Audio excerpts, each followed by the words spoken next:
आम्ही सारे खवय्ये.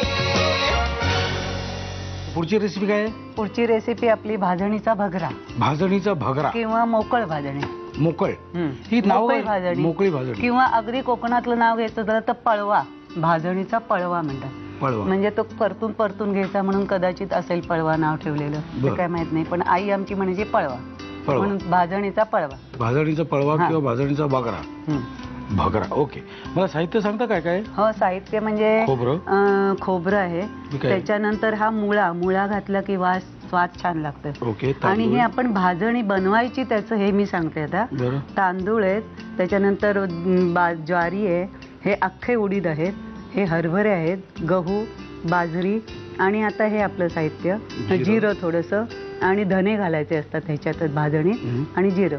आणि आता हे सगळं आपलं फोडणीचं हिंग, हळद, तिखट, मीठ, मोहरी आणि ही कोथिंबीर आपली वरतून घालायला आणि नारळ. ओके. आता मला सांगा आपण काय करणार इथे? दोन आपण आता मी तुम्हाला भाजणी ही थोडीशी भाजते.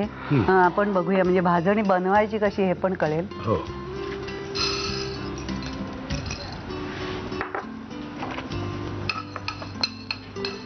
ही ज्वारी आहे, ही खरपूस भाजून घ्यायची असते. ओके. आता साधारणपणे आता लोकांच्या लक्षात आलेलं आहे की कसं भाजायचं. आपण काय काय भाजायचं? ही ज्वारी, गहू, हरभरा, अख्खे उडीद, बाजरी आणि तांदूळ हे सगळे आपण 6 प्रकार भाजून घ्यायचे. आणि धणे आणि जिऱ्याचं काय करायचं? धणे जिरं पण भाजून घ्यायचं त्याच्याबरोबरच. बरं. वासाला. ओके. त्यात तो मेजर पार्ट नाहीये. मेजर पार्ट नाही, ते थोडं थोडं अगदी घालायचं. त्याच्यात वास असा येतो ते सगळं भाजायचं आणि मग त्याला आपण मिक्सर मध्ये टाकायचं. मिक्सर मध्ये किंवा आम्ही भरपूर 2-4 किलो केली तर आम्ही सरळ ते ह्याच्यात गिरणीत देतो. ते बरं की छान होतं ते. ओके. ते हे सगळं भाजून घेतल्यानंतर आपण मिक्सर मध्ये टाकायचं आणि मिक्सर मधून काढल्यानंतर जे तयार होतं ते हे. बरोबर ना? ओके. आता आपल्याला काय करायचं पुढे? आता आपल्याला हे तेल आपण ह्याच्यात घातलेलं आहे. हो, तेल गरम केलेलं आहे. त्याच्यानंतर मोहरी घ्यायची.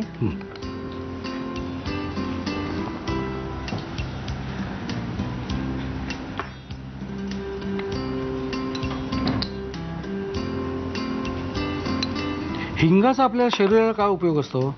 पचन. अच्छा. पाचक आहे हिंग. आणि हिंग कशापासून तयार होतं? मला वाटतं ते झाडाचा चीक वगैरे प्रकारचा असणार. म्हणजे मला इतकं काही माहिती नाही नक्की, पण झाडाचा चीक वगैरे तो असणार हिंग. आता आपल्याला हा पाला घालायचा. ओके. आणि आता आपल्याला हे थोडं इतकं शिजवायला नाही लागणार, पण हे परतत असताना आपल्याला ही जी भाजणी आहे ते पाणी घालायचं त्याच्यात. हे घालू याच्यात? हो, पण ते थोडंच घाला, एवढं नाही लागणार आपल्याला. हां. आणि पाणी घालायचं त्याच्यात.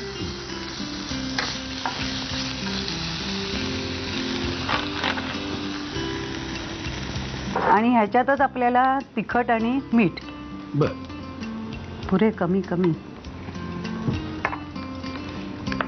कोकणस्थ माणसं माहिती आहेत ना, मिरची अशी टांगून ठेवतात आणि जेवतात. ओके. आता हे आपलं काय तयार झालं? आता हे आपलं मिश्रण झालं ते आपण ह्याच्यावर घालायचं. ओके. त्याच्यात आणि ह्याच्यात कधीतरी चिंच घातली तर एक वेगळी टेस्ट येते. चिंचेचा कोळ म्हणजे.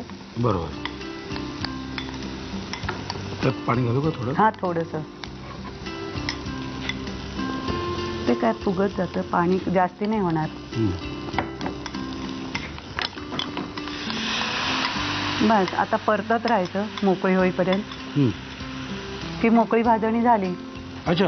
हा, हे मोकळं मोकळं होत जातं आता. बरोबर. हे माहीतच नव्हतं मला. झालं आता होत आहे. जसं सुकत जाईल तसं ते मोकळं होतं. हा, मोकळं जातं.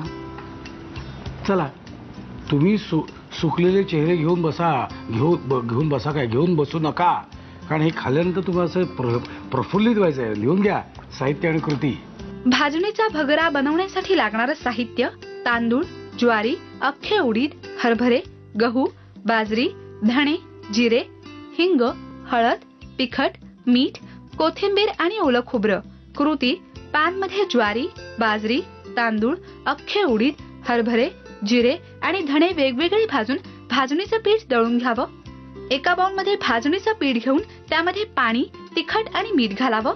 कढईमध्ये तेल गरम करून त्यामध्ये मोहरी, हळद आणि हिंगाची फोडणी करावी. फोडणीमध्ये भाजणीचं मिश्रण घालून वरून ओलं खोबरं आणि कोथिंबीर घालून डिश सर्व्ह करावी. आम्ही